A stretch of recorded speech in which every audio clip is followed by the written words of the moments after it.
Magandang araw mga Lods. Samahan niyo ko ating himayin ang magiging tapatan ng Barangay Ginebra at ng Northport quarterfinals matchup na gaganapin bukas, Friday. So kung matatandaan nga natin, kagabi lang nagsimula na ang quarterfinals ng PBA at pinasimulan nito ng labanan ng Meralco at ng Phoenix, kung saan nga napakagandang naging laban ng first game na yun. Umabot pa sa 3 overtime bago malaman kung sino yung mananalo sa laban na yun. So napakaganda nga at na pulled up pa ng Meralco, na force pa ng Meralco ng isa pang laban ang kanilang quarterfinals matchup ng Phoenix. At sa pangalawang laban naman kagabi, nanalo naman ang Magnolia Hotshots sa TNT Tropang Liga. So laglag na po ang TNT Tropang Liga. So malungkot na balita sa mga fans ng TNT. At ito naman po ang Magnolia Hotshots, nauna na po na makapasok at nag-aabang po ng makakalaban nila sa quarterfinals. Ito naman mga Lods, balikan naman natin ang pinaka main topic natin ngayon, ang tapat ng Ginebra at Northport Batangpier quarterfinals matchup. Tignan nga natin mga Lods ang mga ating himay-himayin ang mga dapat pag-usapan sa matchup na ito mga Lods. Una na lang dito mga Lods, ang stats ng dalawang koponan. Sa 3-point field goal, okay, ang Barangay Ginebra ay 34% 3-point shooting team. So maraming nag-aambag dyan sa Barangay Ginebra. Si Jamie Balonzo, si Ahan Misi, si Stanley Pringle, minsan naman si Scotty Thompson. So nandyan pa si Bon Pesumal. Yan ang mga 3-point gunners ng Barangay Ginebra. Minsan si LA Tenorio din, di ba? Hindi naman natin kakalimutan yan si LA Tenorio. Samantalang ang Northport Batangpier naman, 30% 3-point shooting team. So sa 3-point shooting, medyo lamang in terms of percentage ang Barangay Ginebra. Pero syempre, iba pa rin sa actual game yan. So sa Northport naman, mga 3-point shooter dyan, si Jeff Chan. Syempre, nandyan si Fran Yu. Ayan, ang mga dyan, si Arvin Tolentino, syempre. Ayan, ang mga 3-point gunners ng Northport Batangpier. Syempre, minsan si Chris Rosales. Ayan, talagang rin yan, pag uminit yan, tumitikada din yan. Pangalawa naman ay ang 2-point field goals. Syempre, kung titignan natin, medyo malaki ang team ng Barangay Ginebra dahil kay Japet at Christian Stan Hardener. Sa kabila naman ay si Kalma ang medyo malaki nila. So sa 2-point field goals naman, alos hindi nagkakalayo. 51% ang Barangay Ginebra sa 2-point field goals at yung Northport naman ay 52%. Pagdating naman sa field goals, pag pinagsama na yung 2-point saka 3-point field goals, ito na ang percentage. Yung Barangay Ginebra 46% at ang ito namang Northport Batangpier ay 45%. So hindi rin nagkakalayo. So marami ring shooter sa Northport, marami ring shooter sa Barangay Ginebra. So napaka-exciting na magiging laban nito mga Lods. Pagdating naman sa free throws mga Lods, ang Barangay Ginebra ay 67% free throw shooting team at ang Northport naman ay 64% free throw shooting team. So ang free throw, syempre napakahalaga niyan mga Lods, lalo na pagdating sa crucial.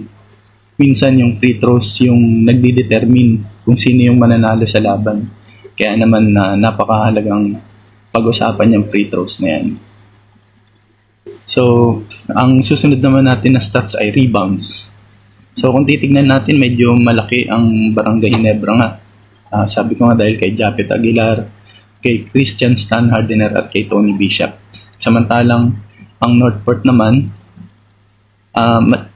marami rin silang malalaki, si Prince Caperal, si Calma, si Benky Joyce, siyempre. So, ang Ginebra ay 47.09 rebounds. Nag-average sila ng 47 rebounds a game. At ang Northport naman ay 45 rebounds a game. So, hindi rin nagkakalayo mga Lods. Kaya napaka-exciting nitong matchup na ito. Pagdating naman sa assist mga Lods, syempre marami tayong magagaling mag-assist dyan. Sa Ginebra, si Christian Stan Hardener, si Scottie Thompson, si Maverick Ahanmisi, si Stanley Pringle. So, ang assist ng Barangay Ginebra nakaka 25.6 assist sila kada laro. Samantalang ang Northport naman ay nakaka 20.7 assists kada laro. So sa Northport naman, syempre nandyan sila Fran Yu, Arvin Tolentino, syempre yung si Chris Rosales, si Benky Joyce, magaling din mamasa yan. So hindi rin nagkakalayo ang assist nila. So sa assist naman, medyo bahagyang lamang ang Ginebra ng 5 assists per game. Sa Ginebra ay 25.6 assists per game. Sa Northport naman ay 20 assists per game. Samantalang mga Lods, sa blocks naman, syempre, dito naman mga Lods, halos hindi rin nagkakalayo. Mas lamang lang ng konti ang Barangay Ginebra. Syempre dahil yan kay Japet Aguilar, kay Christian Stan Hardener, at kay Tony Bishop. So, 3.64 block per game. Almost 4 blocks per game ang Barangay Ginebra. At ang Northport Batang Pier naman ay almost 3 blocks per game.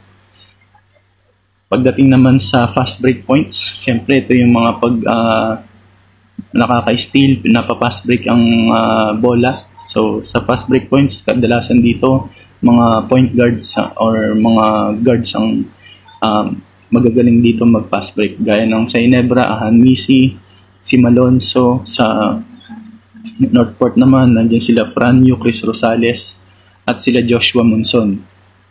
Sa pagdating naman sa scoring average, medyo mas mataas ang Northport, 105 points per game, at ang Ginebra 96.27 per game.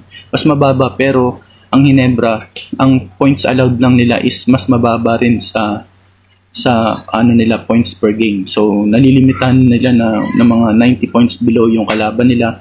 Samantalang ang Northport na medyo may mataas naman ay medyo mataas din yung nabibigay nilang points sa mga kalaban nila.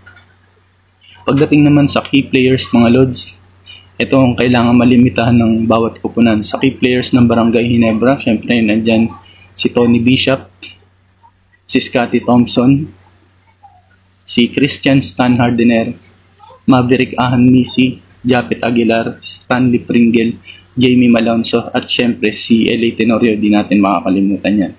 So yan, pag malimitahan yan ng Northport, syempre mas may chance silang manalo sa Barangay Ginebra.